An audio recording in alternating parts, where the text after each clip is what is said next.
Donc juste sur le procès, dire que la décision a été mise en délibéré au 12 décembre. Bon, voilà, je vais y revenir après. Donc la première chose, je voulais vous remercier à tous d'être ici. C'est assez fort et émouvant tout ce soutien. Je pense que ça n'arrive pas tous les jours dans la vie d'un éleveur ou dans la vie d'un homme.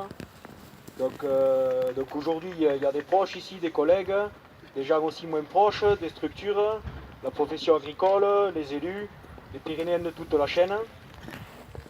Alors si je suis aujourd'hui ici, c'est que j'ai enfreint la loi en réalisant un écobuage que je n'ai pas déclaré administrativement.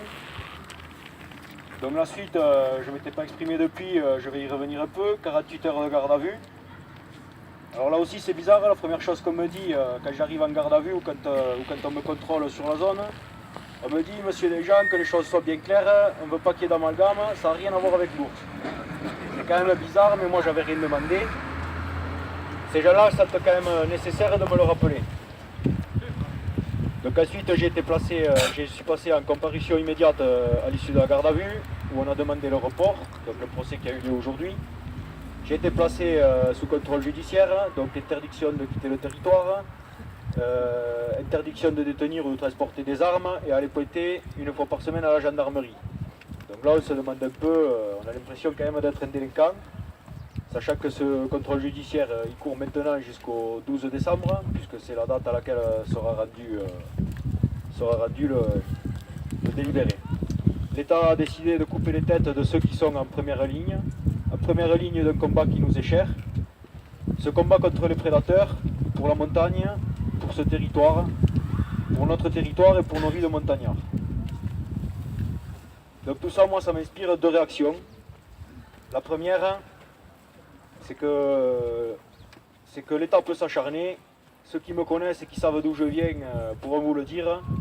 L'État peut s'acharner. C'est pas 48 heures de garde à vue qui vont me faire reculer. Je suis de la race des montagnards.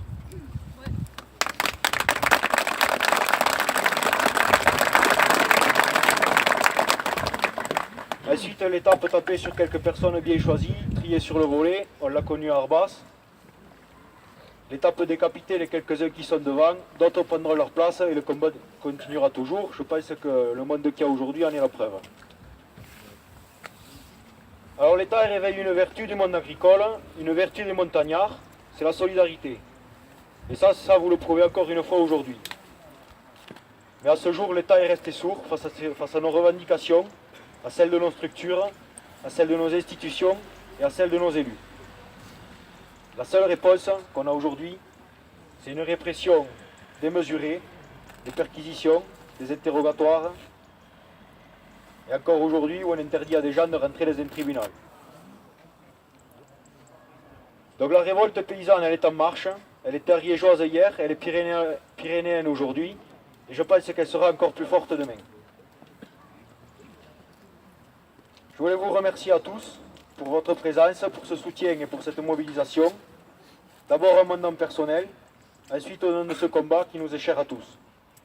Soyons solidaires et soyons déterminés, ce combat est loin d'être fini. Merci.